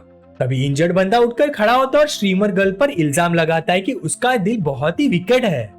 व्हाइट कपड़े वाली औरत बोलती कि 3 प्लेयर उसकी वजह से एलिमिनेट हो गए हैं और उसे मर्डरर कह देती है। वो चिल्लाकर कहती कि फॉलन प्लेयर्स की जिम्मेदारी स्ट्रीमर गर्ल को लेनी चाहिए। इरिटेट होकर शिया शियू पूछती कि जब वो दूसरी लड़की मदद मांग रही थी तब ये लोग कहाँ थे। और फिर शिया शियू चिल्लाकर कहती कि ये सब बस एक स्केपगोट ढूंढ रहे हैं जिसे ब्लेम कर सके। इसी बीच हमारा प्रोटैगनिस्ट सोचता है कि असली प्रॉब्लम कहीं छुपी हुई है। उसे याद आता है कि उस जगह पर माइन होनी ही नहीं चाहिए थी क्योंकि नंबर्स कुछ और ही इंडिकेट कर रहे थे। वहां से वो सोचने लग जाता है कि कहीं उससे कोई इंपॉर्टेंट इन्फॉर्मेशन मिस तो नहीं हो गई। अचानक उसकी आंखें फैल जाती है जैसे उसे फाइनली समझ आ जाता है कि क्या हो रहा है। हमारा हीरो नोटिस करता है कि एक्सप्लोजन के बाद माइनफील्ड के नंबर्स ही चेंज हो गए हैं। सिचुएशन को देखते हुए ग्रुप उस स्ट्रीमर गर्ल को घेर लेता है और उसे एरोगेंट कहकर इल्जाम लगाता है, लेकिन वो औरत बिल्कुल भी इंटिमिडेट नहीं होती और सबको एक साथ लड़ने के लिए रेडी हो जाती है। एक स्मॉक के साथ वो अपनी ग्रेविटी मैनिपुलेशन स्किल रिवील करती है और सबको वही के वही धमका देती है। उसकी पावर से डरकर ज़ैंग टियानबा का ग्रुप पीछे हट जाता है, समझ नहीं पाता है आगे क्या करे। इसी टेंशन में हमारा प्रोटैगनिस्ट आगे बढ़कर उसके कंधे पर हाथ रखता है। इस जेस्चर से इरिटेट होकर स्ट्रीमर गर्ल घूमकर कहती, क्या तू भी फाइट पिक करना चाहता है? चेनमू बस उसे एकदम सीरियस और काम नजर से देखता रहता है, बिना कोई इमोशन दिखाए। थोड़ी देर बाद वो रिवील करता है कि इस बैटलफील्ड में एक ऐसी माइन है जो मूव कर सकती है। बाकी प्लेयर शॉक हो जाते हैं और बोलते हैं कि ये बकवास है, इसका कोई सेंस ही नहीं बनता। पर ज़ैंग टियानबा को मूविंग माइंस का आइडिया काफी इंटरेस्टिंग लगता है और वो सोच में पड़ जाता है। तभी एक फीमेल प्लेयर को याद आता है कि एक्सप्लोजन के बाद बोर्ड के नंबर्स बदल गए हैं। चेनमू एक्सप्लेन करता है कि माइन राइट साइड मूव हो गई थी, इसलिए बिना वार्निंग के वो औरत ब्लास्ट हो गई। ये सुनकर बाकी प्लेयर्स को भी समझ आ जाता है कि वो सही बोल रहा है और पहली वाली औरत सेफ थी। इसके बाद हमारा प्रोटैगनिस्ट स्टीमर गर्ल पर इल्जाम लगाता है कि उसने दूसरी लड़की को स्केपगोट बनाया। वो उस पर प्रेशर डालता है और पूछता है कि क्या वो चाहती कि वो उसका पूरा प्लान सबके सामने एक्सपोज कर दे। ये सुनकर शिया शियू पूछती कि उसे डिफेंड करने के पीछे उसका मोटिव क्या है। हमारा हीरो जवाब देता है कि उसने गलत समझा और उसे गेम जीतने के लिए उसकी स्ट्रेंथ चाहिए। फिर पर्पल हेड लड़की हल्की सी मुस्कान देती है और लगता है उस ऑफर से उसे कोई फर्क नहीं पड़ता। एरोगेंट अंदाज में वो कहती कि उसे खुद को बचाने के लिए किसी रुकी की मदद की जरूरत नहीं। फिर अचानक हमारा प्रोटैगनिस्ट अपना सरपंच समन करता है और एक खौफनाक पावर ऑरा रिलीज करता है। उसकी आंखें लाल चमकने लग जाती है जब वो स्ट्रीमर गर्ल को एकदम मेनेसिंग नजर से देखता है। वो वार्निंग देता है कि ये नेगोशिएशन नहीं है और लड़की उसकी पावर का क्रशिंग प्रेशर महसूस करती है। डर के मारे वो सोचती कि क्या ये सच में रुकी है या फिर वेटरन डिस्गाइज में। लेकिन वो ये कंक्लूड करती कि जब तक उसे उसकी मदद चाहिए वो अटैक नहीं करेगा उस पर। सिचुएशन को समझकर स्ट्रीमर गर्ल अपना टोन चेंज कर देती है और कहती कि वो किसी का ऐसा नहीं रखना चाहती। फिर वो रिवील करती कि उसकी सेलेस्टियल आई स्किल सिर्फ 3 बार यूज कर सकती है और वो एक बार पहले ही यूज कर चुकी है। ज़ैंग टियानबा स्केप्टिकल हो जाता है और पूछता है कि क्या कोई इतने सारे नंबर्स याद रख सकता है। हमारा प्रोटैगनिस्ट बोलता है कि वो प्रोग्रामर है और उसने डेफिनेटली कोई मिस्टेक नहीं की। ज़ैंग टियानबा इरिटेट होकर कहता है कि उनके पास इमेजिनरी चीजों को वेरीफाई करने का टाइम नहीं है। कॉन्फिडेंस के साथ हमारे हीरो दिखाता है कि उनके पास अपनी थियरी प्रूव करने का प्लान है। वो कहता है कि चेक करना इजी है और बताता है कि उसके पास लिमिटेड यूजर्स वाली डिटेक्शन स्किल है। फिर वो एक स्क्वायर की तरफ पॉइंट करता है और कंफर्म करता है कि पास ही कहीं माइन छुपी है। फिर सबको शॉक देते हुए वो कहता है कि वेरिफिकेशन का मैटर बस एक ही है, उस पर स्टेप रखना। उसे याद आता है कि माइन को एक्सप्लोड होने के लिए 2 सेकंड लगते हैं और वो अपना एट्रीब्यूट पैनल ओपन करता है। एजिलिटी पर फोकस करते हुए वो भागने की तैयारी करता है जब बाकी के लोग उसे पागल बोलते हैं। फिर बिना एक पल सोचा हमारा प्रोटैगनिस्ट उस स्क्वायर पर पैर रख देता है जहां उसे लगता है मूविंग माइन है। उसी पल जगह भयानक फोर्स के साथ ब्लास्ट हो जाती है और धुआं और डेब्रिस हर तरफ फैल जाते हैं। एक्सप्लोजन की शॉक वेव बाकी प्लेयर्स को जोर से पीछे फेंक देती है। ज़ैंग टियानबा का ग्रुप मुश्किल से एक शील्ड के साथ खुद को बचाता है जो इम्पैक्ट पर क्रैक हो जाता है। शिया शियू भी ब्लास्ट से पीछे गिर जाती है और सोचती है कि क्या हमारा प्रोटैगनिस्ट ऐसे ही मर गया। लेकिन उसकी आंख के रिफ्लेक्शन में दिखाई देता है कि वहां कुछ बिल्कुल अनएक्सपेक्टेड हो चुका है। असल में हमारे हीरो ने अपनी स्पीड से लास्ट सेकेंड पर एक्सप्लोजन से एस्केप कर लिया था। इस तरह वो बॉम्ब के डिटोनेशन साइट से काफी दूर जाकर सेफली लैंड करता है। स्ट्रीमर गर्ल उसकी स्पीड देखकर स्पीचलेस रह जाती है और कंक्लूड करती कि वो अपना रियल लेवल छुपा रहा है। हाफते हुए चेनमू मानता है कि ये बहुत ही क्लोज कॉल था और उसका एचपी एक और हिट बर्दाश्त नहीं कर सकता। सेफ रहने के लिए वो थोड़ा हेल्थ रिस्टोर करने का डिसीजन लेता है। इसके साथ ही हमारा प्रोटैगनिस्ट हेल्थ पोशन पीता है और धीरे धीरे उसकी एनर्जी वापस आने लगती है। क्रेटर को देखकर बाकी प्लेयर समझ जाते हैं कि वो शुरू से ही सच बोल रहा था। फिर वो पैनिक कर जाते हैं क्योंकि उन्हें माइन का मूवमेंट पैटर्न नहीं पता और वो उन्हें देख भी नहीं पाते।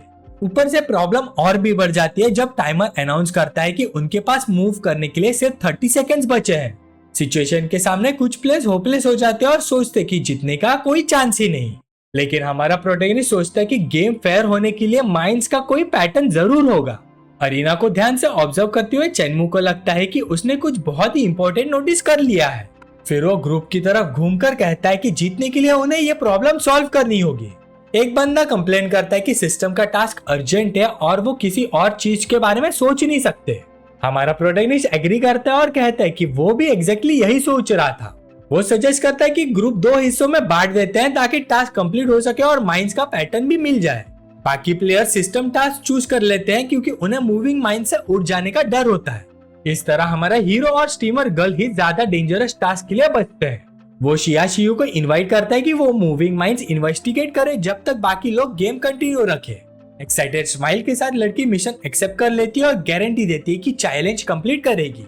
लेकिन ज़ेंटियानबा उन्हें बीच में रोक लेता है और सजेस्ट करता है कि सेफ्टी के लिए और लोग साथ ले जाने चाहिए। हमारा प्रोटैगनिस्ट मना कर देता है, कहता है कि ज्यादा लोग सिर्फ रास्ते में रुकावट बनेंगे और रिवॉर्ड शेयर करने का प्रॉमिस करता है। ज़ेंटियानबा सस्पिशियस हो जाता है और सोचता है कि रुकी ने कुछ वैल्यूएबल ढूंढ लिया है और वो किसी के साथ शेयर नहीं करेगा। इसलिए वो उनकी हिम्मत की तारीफ करता है और कहता है कि ऊपर से टीम लीड करके मदद करेगा। फेक अंदाज में वो उन्हें एक रेडियो भी देता है ताकि कम्युनिकेशन हो सके। हमारा हीरो आइटम ले लेता है और लीडर का शुक्रिया अदा करता है, जो काफी सस्पिशियस लग रहा होता है। लेकिन वो साइको अपने मनी मन रिवील करता है कि जैसे उन्हें नीचे कुछ वैल्यूएबल मिलेगा वो सब कुछ डेटोनेट कर देगा। स्ट्रीमर गर्ल भी पूछती है कि क्या वो उस बंदे पर भरोसा करता है और कहती कि अगर उन्हें बिट्रे ना किया गया तो वो लकी होंगे। हमारा प्रोटैगनिस्ट रिप्लाई करता है कि कोई फर्क नहीं पड़ता क्योंकि उसने कभी एक्सपेक्ट ही नहीं किया था कि वो बंदा अपना प्रॉमिस निभाएगा। शियाशियू समझ नहीं पाती कि वो क्या सोच रहा है और कहती कि पास आ जाओ क्योंकि उसकी स्किल का रेंज बहुत ही लिमिटेड है। चेनमू थोड़ी देर तक वही खड़ा रहता है, ज्यादा ध्यान नहीं देता कि लड़की क्या कह रही है। फिर अचानक शियाशियू एक तेज और अनएक्सपेक्टेड मुंह से उसे अपनी तरफ खींच लेती है। वो एक्सप्लेन करती कि उसकी लेविटेशन स्किल सिंगल टारगेट है और अगर उसने उसे पकड़ा नहीं तो वो गिर जाएगा। सब रेडी होते ही हमारा प्रोटैगनिस्ट चिल्लाकर कहता है कि जंप करने को और दोनों अंधेरे क्रेटर में डाइव कर लेते हैं। इस तरह वो शियाशियू की लेविटेशन स्किल का यूज करके गड्ढे के अंदर नीचे उतरते हैं बिना ज्यादा चोट खाए। बॉटम पर पहुंचकर स्ट्रीमर गर्ल देखती कि जगह काफी बैरन है और पूछती कि क्या वहां कोई क्लू मिलेगा। लेकिन हमारा प्रोटैगनिस्ट केव के पीछे कुछ चमकता हुआ नोटिस करता है और सीन को देखकर काफी क्यूरियस हो जाता है। वो लड़की को पास जाने को कहता है। दोनों आगे बढ़कर चेक करने लगते हैं कि वो क्या हो सकता है। फिर आखिरकार दोनों एक मिस्टीरियस टनल के रॉकी फ्लोर पर सेफली लैंड कर जाते हैं। उनके सामने एक पैसेज रिवील होता है और चेनमू बोलता है कि मूविंग माइंस शायद इसी के अंदर है। स्ट्रीमर गर्ल को ये एक्सपेक्टेड नहीं था और वो सोचती कि माइंस इस पैसेज का यूज करके कैसे मूव कर रही होंगी। मुस्कुराते हुए मजाक करती कि क्या माइंस के भी पैर है जो चल के घूम रही हैं और हंसने लगती है। लेकिन उसकी हंसी तब तक रुक जाती है जब एक डार्क क्रिएचर लाल चमकती आंखों के साथ उसके सामने आ जाता है। डर के मारे स्ट्रीमर गर्ल तुरंत हमारे हीरो से चिपक जाती है और चिल्ला के कहती कि उसने अंधेरे में कुछ मूव करता देखा। वो उसे प्रोटेक्ट करने को बोलती है क्योंकि इस अजीब जगह पर उसकी पावर सही से काम नहीं कर रही। तभी हमारे प्रोटैगनिस्ट को याद आता है कि वो पहले ही मूविंग माइंस का सच समझ चुका था। उसके सामने एक नोटिफिकेशन आया था जिसमें माइंड सोल्जर एंड का कॉपीएबल कोड दिखाया गया था। उसी से उसे समझ आ गया था कि माइंड जिंदा क्रिएचर है, इसीलिए वो मूव करती है और उसने बिना सोचे कोड कॉपी कर लिया था। अगले ही पल उसके हाथ की हथेली पर एक छोटी सी सुनहरी एनर्जी एंड मटेरियलाइज हो जाती है। फिर वापस प्रेजेंट में वो डिजिटल एंड को देखता है और बोलता है कि अगर कुछ भी हुआ तो वो इसी पर भरोसा करेगा। तभी अचानक जमीन जोर जोर से कांपने लगती है और स्ट्रीमर गर्ल इस आवाज से घबरा जाती है। एक जाइंट मैकेनिकल एंड दीवार तोड़कर बाहर आती है और दोनों कांप जाते हैं ये सीन देखकर।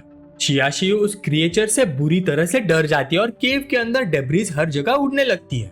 उनके सामने जाइंट मॉन्स्टर अटैक के लिए रेडी हो जाते हैं और दोनों बिल्कुल कॉर्नर हो जाते हैं, भागने को कोई रास्ता नहीं। ऊपर से और भी कई एंड्स दिखाई देने लगती है और स्ट्रीमर गर्ल समझ जाती कि ये सब मोबाइल बॉम्ब्स है। हमारे हीरो को एहसास हो जाता है कि कॉलोनी ने उन्हें इंट्रूडर समझ लिया है और पैनिक और बढ़ने वाला है।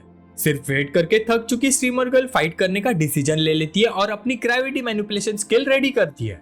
लेकिन अटैक से पहले ही चेनमू उसका हाथ पकड़ लेता है और उसे वही रोक देता है। चेनमू उसे बोलता है कि यहाँ सब कुछ उड़ा देना सीधा उनकी मौत होगा और वो उससे पूछती कि फिर प्लान क्या है। तभी हमारा प्रोटैगनिस्ट उसे वो गोल्डन चीज दिखाता है जो उसने अंदर आने से पहले कॉपी की थी। फिर एक जोर की आवाज के साथ वो डार्क केव के बीच एक जायंट गोल्डन क्रिएचर समन करता है। उसके बाद एक मैसिव मैकेनिकल एंड निकलती है जो उन्हें बाकी मॉन्स्टर से प्रोटेक्ट करने लगती है। फिर तुरंत ही वो स्ट्रीमर गर्ल को जोर से अपनी तरफ खींच लेता है ताकि उसे चोट न लगे। चेनमू चिल्लाता है कि नीचे रहो और दोनों जायंट एंड के पैर के पीछे छुप जाते हैं। शियासुई शॉक रह जाती है और सोचती कि ऐसी कौन सी एबिलिटी है जो सामने वाली चीज को कॉपी कर लेती है। बाकी एंड्स आगे बढ़कर उन दोनों और उनके नए प्रोटेक्टर एंड समन को घेर लेती है।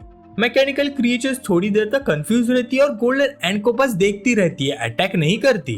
धीरे धीरे वो पास आती है लेकिन नए जायंट बीस्ट पर एग्रेसिव नहीं होती।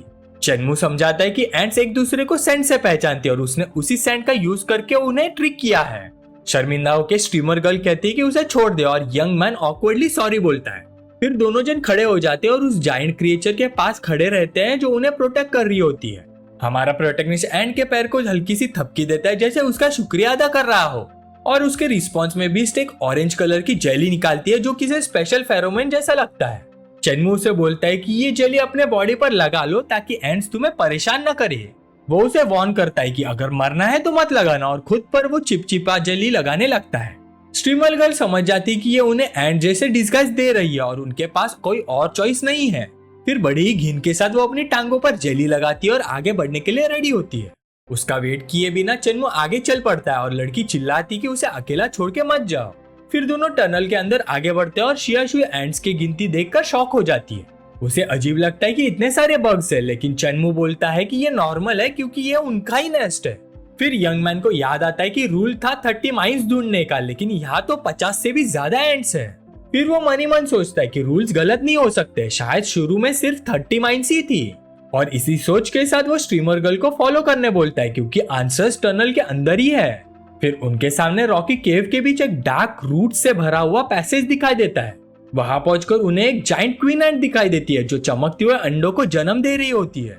छोटे एंट्स क्वीन के पास जाते हैं और उस जाइंट क्रिएचर को फीड करती हुई लगती है। चेनमू तुरंत समझ आता है कि क्वीन ही माइंस का सोर्स है और जितनी देर वो यहाँ रहेगी वो उतना ही ज्यादा माइंस पैदा होंगी।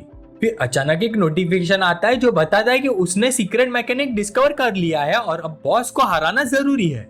उनका मिशन अपडेट हो जाता है, क्वीन एंड को डिस्ट्रॉय करो ताकि डबल एक्सपी और रेयर आइटम्स रिवॉर्ड मिल सके। हमारे प्रोटैगनिस्ट को शॉक लगता है क्योंकि मिशन अपडेट सभी प्लेयर्स के लिए हो गया होता है। ज़ैंग तियानबा का ग्रुप भी नोटिफिकेशन रिसीव करता है और नए मिशन को देखकर कंफ्यूज हो जाता है, पर लीडर मुस्कुराता है, समझ जाता है कि रुकी ने कुछ वैल्यूएबल ढूंढ लिया है और ये स्टेज बिल्कुल भी सिंपल नहीं था। शियासुई सीक्रेट बॉस मिलने पर काफी एक्साइट हो जाती है और देखकर ही समझ आ जाता है कि रिवॉर्ड्स बहुत ही बड़े होने वाले हैं। फिर एक लालच भरी नजर के साथ वो डिसाइड करती है कि पहले हमारे हीरो को लड़ने देगी और बाद में सब कुछ चुरा लेगी। पर अचानक लीडर ने जो रेडियो दिया था वो बस करने लगता है और दूसरी साइड से एक जाना पहचाना वॉइस आता है। ज़ैंग तियानबा पूछता है कि क्या उसे हेल्प चाहिए क्योंकि सिस्टम अनाउंसमेंट सबने देख ली है। हमारा प्रोटैगनिस्ट बस मुस्कुराता है और बोलता है कि जल्दी मत करो, बस सब कुछ थोड़ा शांत होने दो।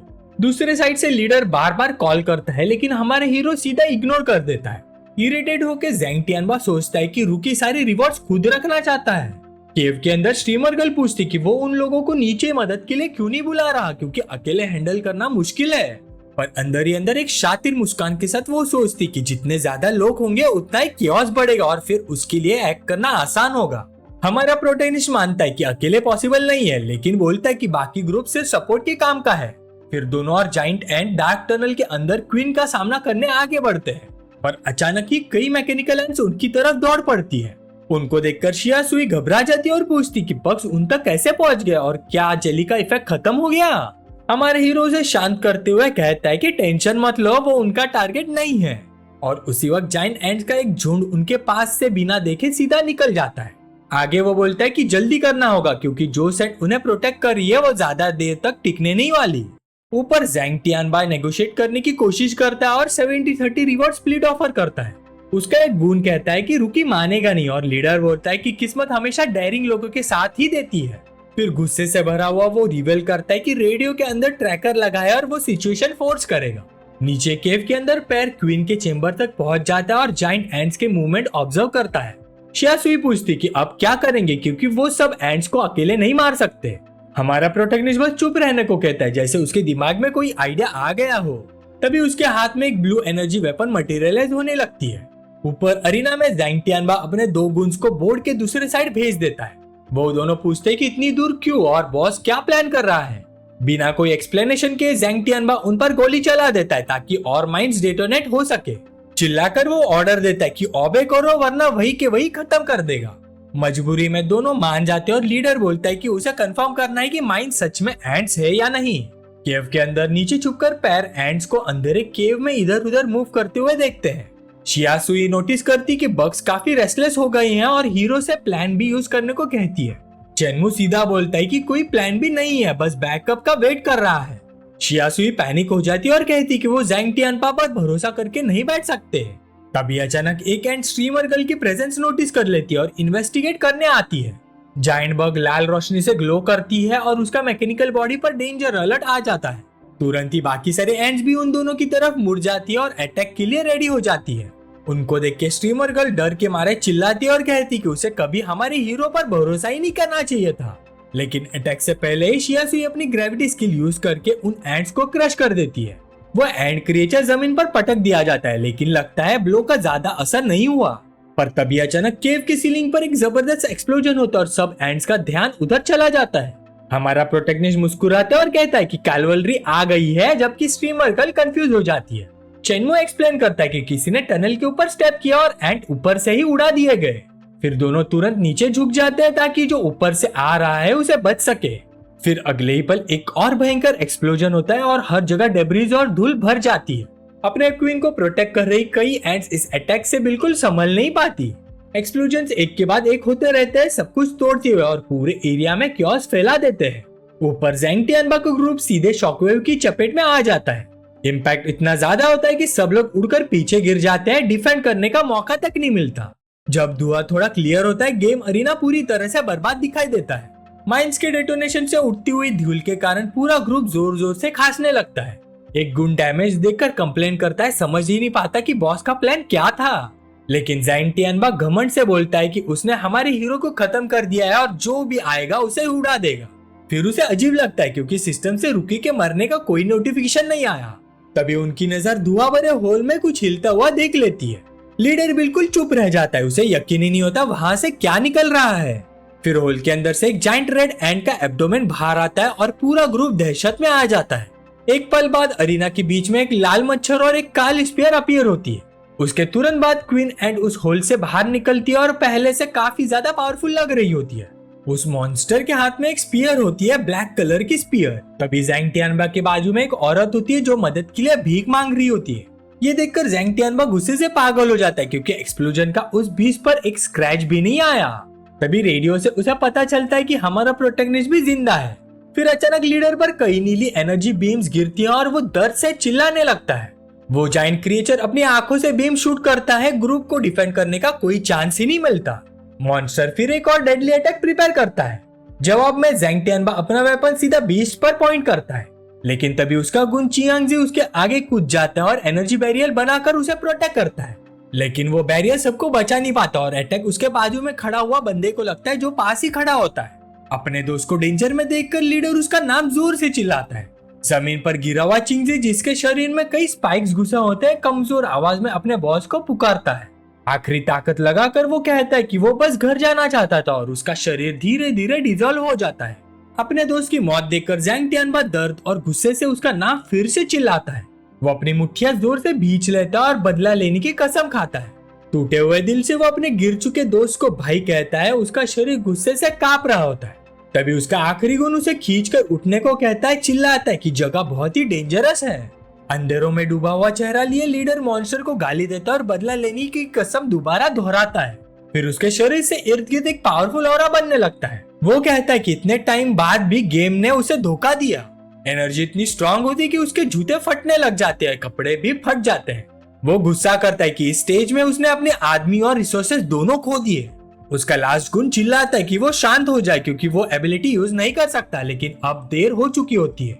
लीडर कहता है कि वो चिंगजी की मौत का बदला अपनी पूरी ताकत से लेगा और फिर वो एक जायंट टाइगर मैन में ट्रांसफॉर्म हो जाता है जो पूरी ताकत से दहाड़ता है। उसके मस्कुलर बॉडी पर सुनहरे निशान चमकने लग जाते हैं। जबरदस्त स्पीड के साथ वो आगे बढ़ता है, हवा में उछलता है और फाइनल अटैक के लिए तैयार हो जाता है। उसके सामने क्वीन एंड ठंडी और इमोशनलेस नजरों से उसे बस देखती रहती है। जमीन पर गिरा आखिरी गुण भीख मांगता है कि उसका बॉस ना मरे और उसे एक बीच कहकर पुकारता है। टाइगर मैन गुस्से में चिल्लाता है कि वो मॉन्स्टर की खाल उधेड़ देगा। उसका पंच क्वीन की स्पीयर पर लगता है और गोल्डन एनर्जी से भयानक एक्सप्लोजन होता है। दूर केव के अंदर रबल के बीच हमारा प्रोटैगनिस्ट और शियाशुई ये फाइट देख रहे होते हैं। स्ट्रीमर गर्ल पूछती कि क्या वो वेट करेंगे ताकि एंड में रिवॉर्ड्स चुरा सके। हीरो कहता है कि बॉस अभी भी बहुत ही स्ट्रॉन्ग है और उन्हें थोड़ा और वेट करना होगा।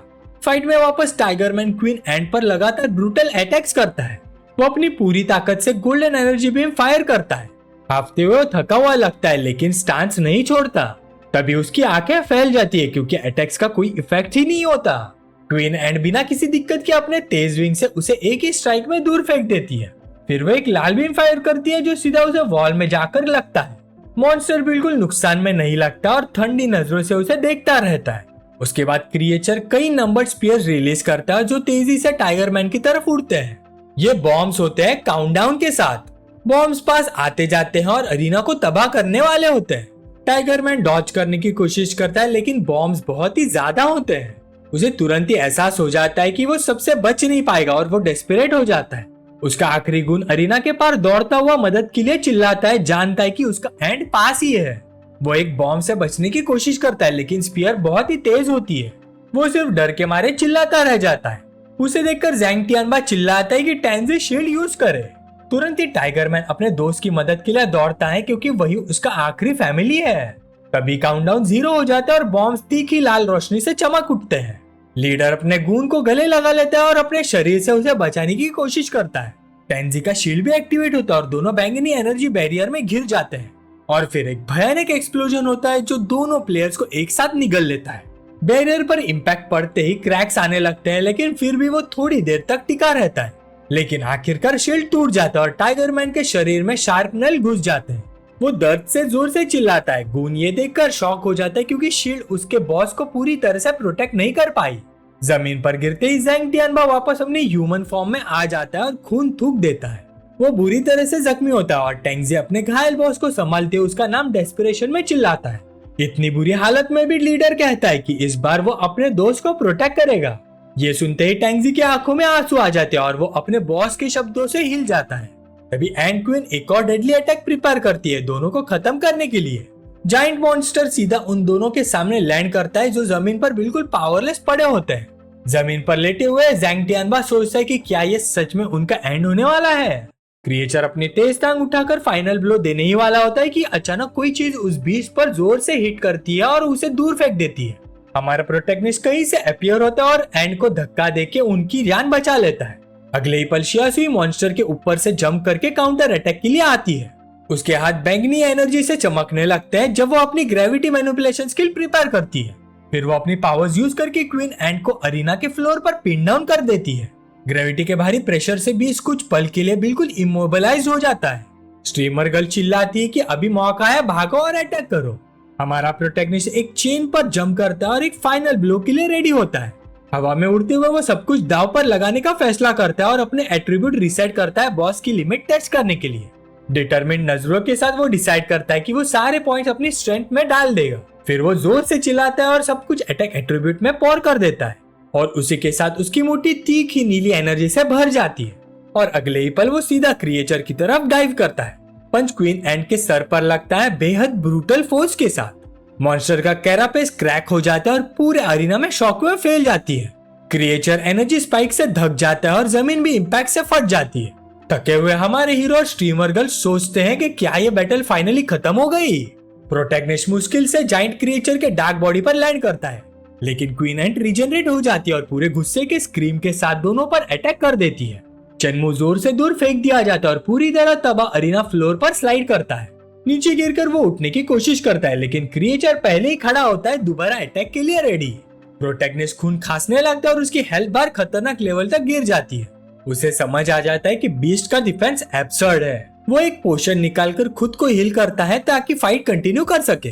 तभी ज़ैंग टियानबा पास आता है और हमारे हीरो को अपनी और अपने दोस्त की जान बचाने के लिए थैंक यू बोलता है। प्रोटैगनिस्ट बस थकी हुई लेकिन फोकस नजर से उसकी तरफ देखता रहता है। वो जो पोशन यूज करता है उसे दूसरे ग्रुप के लीडर की तरफ फेंक देता है। लीडर वो पोशन पकड़ लेता है और रुके के जेस्चर से हैरान रह जाता है। मुस्कुराते हुए हीरो कहता है कि उसे एक्सपेक्ट नहीं था कि वो अपने दोस्त के लिए इतना ऑनरेबल होगा। फिर वो अपना हाथ बढ़ाकर प्रपोज करता है कि मिलकर मॉन्स्टर को गिराते हैं। एक पल सोचे बिना लीडर पोशन को यूज करता है और थोड़ी ताकत वापस पाता है। फिर वो पूछता है चेनमू से कि वो मिलकर कैसे फाइट जीतेंगे। प्रोटैगनिस्ट समझाता है कि बहुत स्ट्रांग है, उड़ सकता है, इसलिए पहले उसे नीचे लाना होगा। लीडर कहता है कि कहना आसान है लेकिन पूछता है कि एग्जैक्ट प्लान क्या है। तभी शियासुई चिल्लाती कि हेजिटेट करना बंद करो क्योंकि बॉस अपना स्पेशल मूव यूज करने वाला है।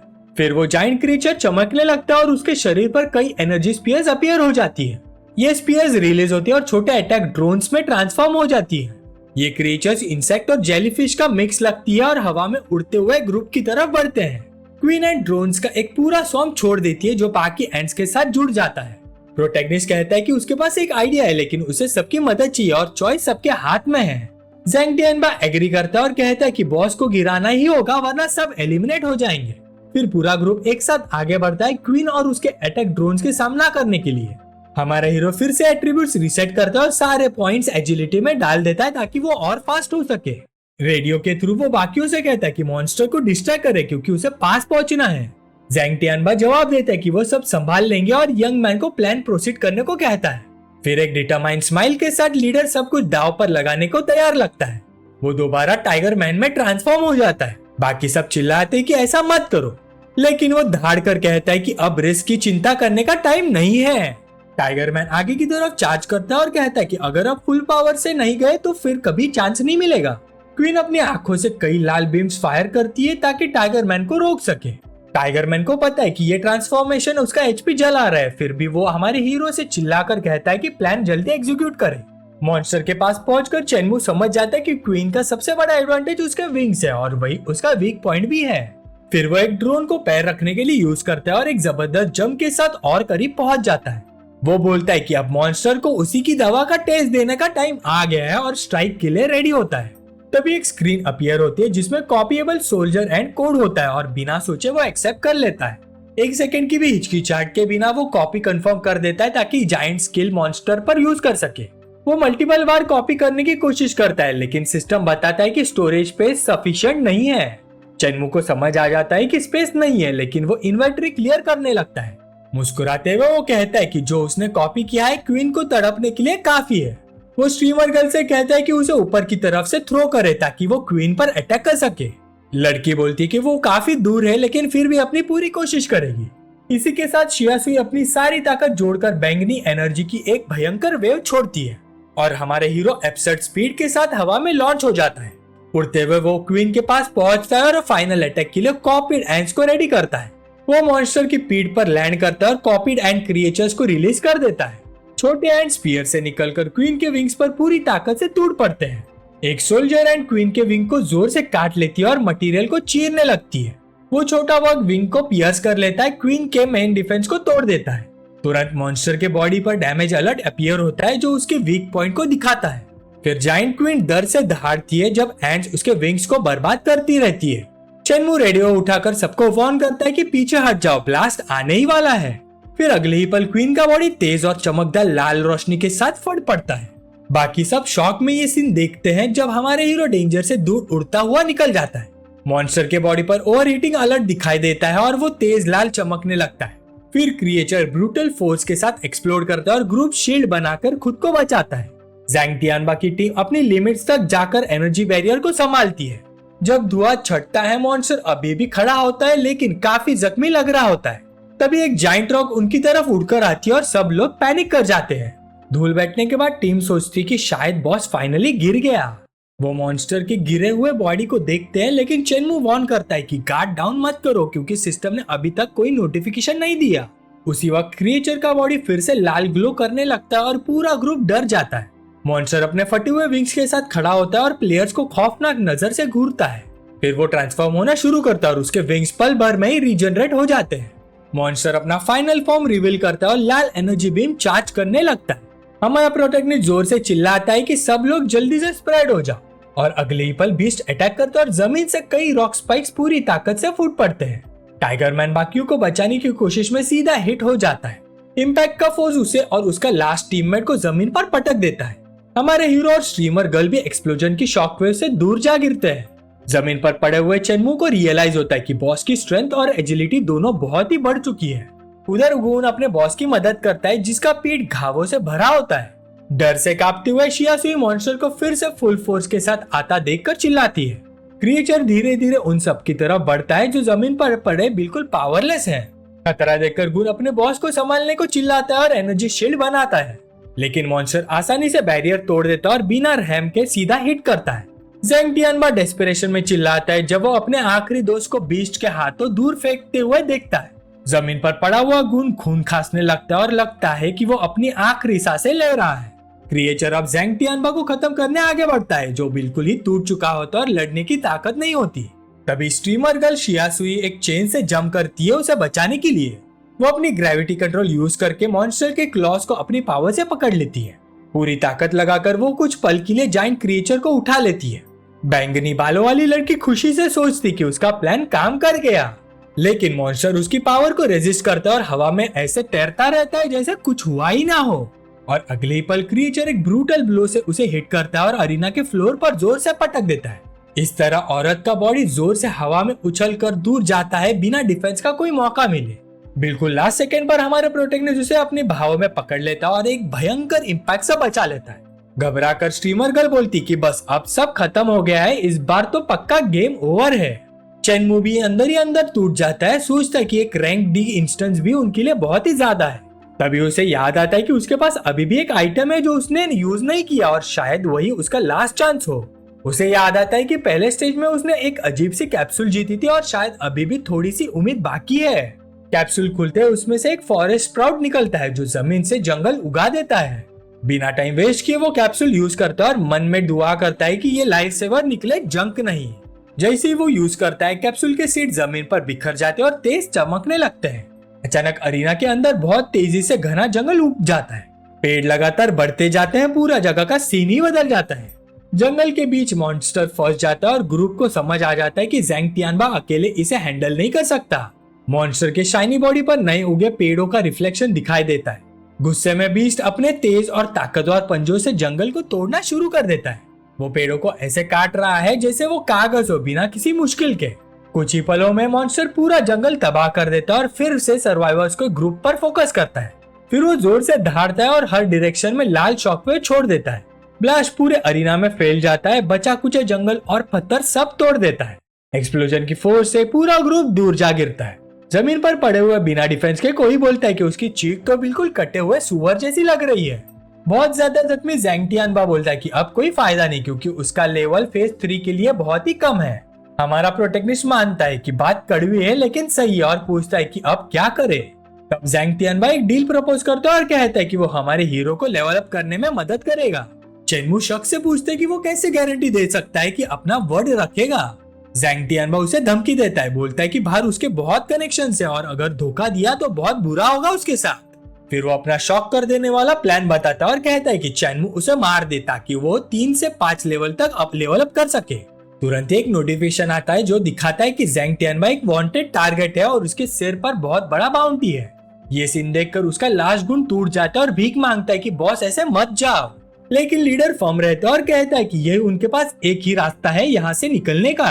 वो तेंजी से कहता है कि भाइयों की सैलरी पे कर देना और तेंजी खुद को कमजोर होने का दोष देता है। टाइम वेस्ट से थककर ज़ैंग टियानबा चेनमू पर चिल्लाता है कि शूट करे और खत्म करे।